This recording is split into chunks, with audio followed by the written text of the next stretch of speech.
네, 그 다음 질문에 누가복음 17장 1절 2절에 실족해 하는 일에 대해서 말씀하셨는데 이는 구원받은 형제를 실족해 하는 일을 말씀하신 것인가요?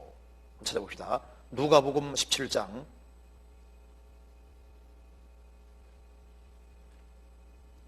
1절 2절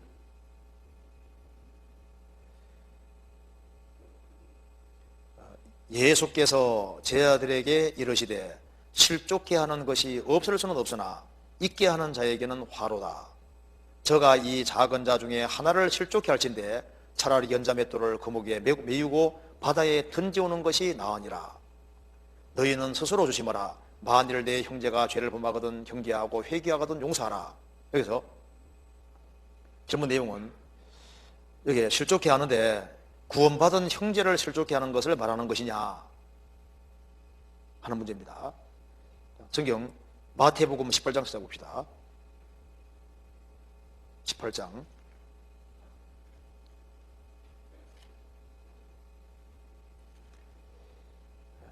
6절입니다.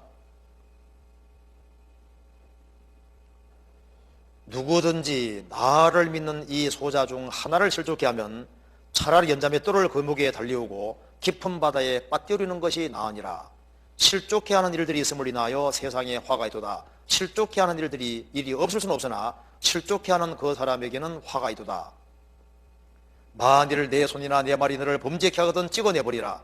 불고자나 절뚝발이로 영생에 들어가는 것이 두 손과 두 발을 가지고 영원한 불에 던져 나으니라. 만일 내 눈이 너를 범죄케 하거든 빼어내버리라.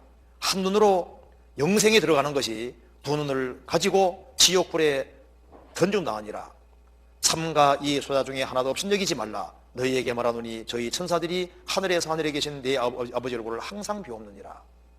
여기에 실족해 하는 일들에 대해서 말하는데 이는 구원받은 형제를 실족해 하는 것을 말씀하신가요? 둘 다 됩니다. 구원받은 사람에게도 해당될 수 있고 구원받지 아니한 사람 둘 다 해당될 수 있는 말씀인 거예요. 그런데 여기 이제 성경에 실족시킨다는 말이 불신자들을 믿지 못하게 막는 것에도 쓰이고 구원받은 사람 신앙생활을 넘어뜨리는 것도 쓰이고 있거든요. 그럼 그래서 여기서 왜 그러면 실족을 이렇게 무섭게 말하냐 하면은 지옥이 있기 때문에 한 얘기인 거예요. 차라리 실족시킬 바에는 연자맥도를 목에 달고 차라리 빠져 죽어버려라. 세상에서 죽음보다 더 무서운 건 없는데 죽음보다 더 무서운 것이 있잖아요. 지옥이 더 무서운 겁니다. 그러니까 실족시킬 바에는 차라리 연자맷돌을 목에 달고 빠져 죽어버려라. 그게 무슨 말이냐면요, 지옥이 너무나도 무섭다는 사실 때문에 그렇고, 또 한 가지는 이 구원받은 사람이 그 사람을 실족만 안 시켰으면은 신앙생활만 잘했으면은 그 사람 통해서 엄청나게 또 많은 사람이 지옥 안 가고 천국 갈 수 있었잖아요. 그러니까 실족이라는 것이 무섭다고 얘기를 하고 있는 거예요. 그래서 여기에 고린도전서 8장 보시겠습니다. 고린도전서 8장 9절에 보시겠습니다. 9절에 같이 읽어보겠습니다. 그런즉 너희 자유함이 약한 자들에게 거치는 것이 되지 않도록 조심하라. 구원받으면 자유가 있다고 해서 그 자유를 함부로 행사하면은 약한 자들이 다칠 수가 있잖아요. 다쳐서 걸려 넘어질 수 있으니까 너희의 자유함이 약한 자들에게 거치는 것이 되지 않도록 조심하라. 그래서 예를 들고 있습니다. 지식 있는 내가 우상의 집에 앉아 먹는 것을 누구든지 보면 그 약한 자들의 양심이 담력을 얻어 어찌 우상의 지보를 먹게 되지 않겠느냐. 그러면 내 지식으로 그 약한 자가 멸망하나니 그는 그리스도께서 위하여 죽으신 형제라. 이같이 너희가 형제에게 죄를 지어 그 약한 양심을 상하게 하는 것이 곧 그리스도에게 죄를 짓는 것이니라. 그러므로 만일 식물이 내 형제로 실족케 하면 나는 영원히 고기를 먹지 아니하여 내 형제를 실족지 않게 하리라.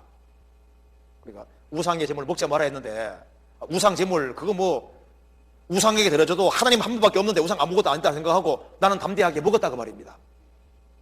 다른 사람 보니까 먹으면 안 되는데 먹고 있거든요. 그래서 구원받은 지 오래된 사람이 그렇게 하니까 그래도 되는가 싶어가지고 같이 우상 제물을 먹으면 꺼림칙하잖아요. 그렇게 하면 양심이 더러워지게 되고 그러면 마귀한테 땅 치면 나가 떨어질 수 있잖아요. 그렇게 해서 너가 담대하게 행동해서 다른 사람이 넘어지게 되면은 주님 위해서 죽어진 형제 그 사람이 신앙적으로 실족하게 되면은 그 사람 통해서 많은 사람이 구원받을 수 있었는데 얼마나 큰 죄가 되는 거냐. 그러니까 나는 실족시킬 바에는 나는 영원히 고기를 안 먹더라도 실족하지 안 시키겠다. 이렇게 얘기했잖아요. 여기서 우리가 알아야 될 것이 하나 있습니다. 실족이라는 것은 성경에서 아주 중요한 주제잖아요. 그런데 실족시키는 사람도 문제지만 실족당하는 사람도 문제입니다. 그거 아셔야 됩니다. 그러니까 실족이라는 문제에 있어서 나는 누구 때문에 실족했다. 누구 때문에 실족했다. 그 말이 대체로 안 맞는 말인 거예요. 왜냐하면은 그 사람이 신앙생활을 정말 바르게 할 마음을 가지고 있으면은 주님께서 그 사람을 이렇게 세워주시거든요. 그렇잖아요. 그러니까 그 사람, 나 누구 때문에 실족했어. 귀에 안 나오거든요. 그런데 누구 때문에 실족했느냐? 아니면은 본인이 신앙생활을 하기 싫어서 핑계 대는 거냐? 그게 이제 심판대배가 드러나는데 대체로 대다수는 핑계거린 거예요. 성경 말씀하기를 경건한 자는 시험에서 건져준다고 하셨습니다. 성경 찾아봅시다. 베드로후서 2장.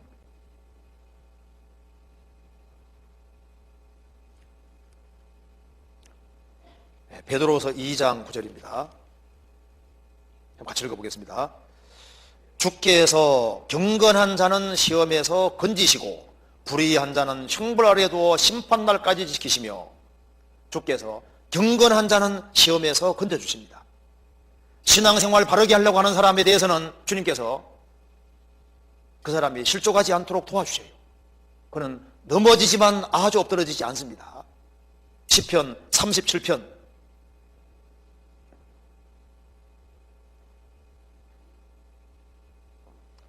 37편 24절 23절 24절 같이 읽어보겠습니다. 여호와께서 사람의 걸음을 정하시고 그 길을 기뻐하시나니 저는 넘어지나 아주 엎드러지지 아니함은 여호와께서 손으로 붙드심이로다. 여호와께서 구원받은 사람의 걸음을 정하시고 정하신 길을 걸어가는 것을 기뻐하십니다. 저는 넘어질 수 있잖아요. 환경 때문에 넘어질 수도 있고 상처받아 넘어질 수도 있고 그렇지만은 아주 엎드러지지 않는 것은 여호와께서 손으로 붙드심이로다. 사람은 완전치를 못합니다. 그래서 상처를 받기도 하고 주기도 하잖아요. 성경 말씀이었습니다. 사람이 여호와를 기쁘시게 하면 원수라도 화목하게 하시느니라. 사람이 여호와를 기쁘시게 하면은 그 사람에게 부족한 게 있어도 주님이 앞서 행해 주셔서 상처받은 사람 상처도 어루만져 주시고 채워주세요. 그래서 신앙생활 하는데 어떤 사람은 좀 성격이 급해가지고 사람 마음 다치게 할 수도 있잖아요. 근데 그 사람이 비록 부족한 모습이 있지만은 주님께 매달리고 열심히 살아가고 주님 기쁘시게 하려고 하면요, 상처를 혹시 줬다 할지라도 주님이 또 손길이 뒤에 가서 또 그 사람 마음을 어루만져 주셔서 실족하지 않게 도와주고 이렇게 하시는 거예요. 근데 실족이라고 하는 것이 정말 생길 경우는 정말 그 사람이 그 악한 마음을 가지고 행했다든가 할 때 진짜 그러니까 실족이라는 것은 교만의 어떤 그걸 달린 사람들 있지 않습니까? 막 교회를 대적한다든가 막 이렇게 큰 일을 저지르는 사람들, 그런 사람들을 통해서는 진짜 실족이라는 게 생기는 거예요. 그래서 주님의 신받대 받을 때 정말 그랬습니다. 정말 이것 때문에 내가 신앙생활 못했습니다. 그렇게 주님 앞에 그렇게 항변할 수 있을 때는 그때는 그렇게 만든 것에 대한 책임이 분명히 있을 겁니다.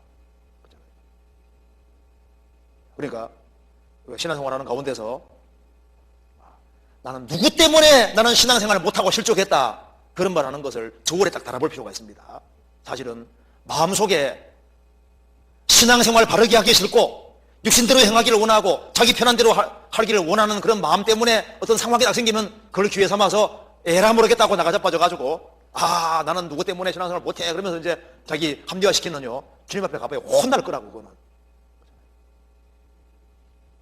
실족은 불신자에도 쓰이고 성도에도 쓰이는 겁니다. 그런데 주님께 매달리고 살아가는 사람은 실족시키는 일은 거의 생기기가 어려워요. 왜? 하나님 또 도와주시니까. 그렇게 이해하면 되겠습니다.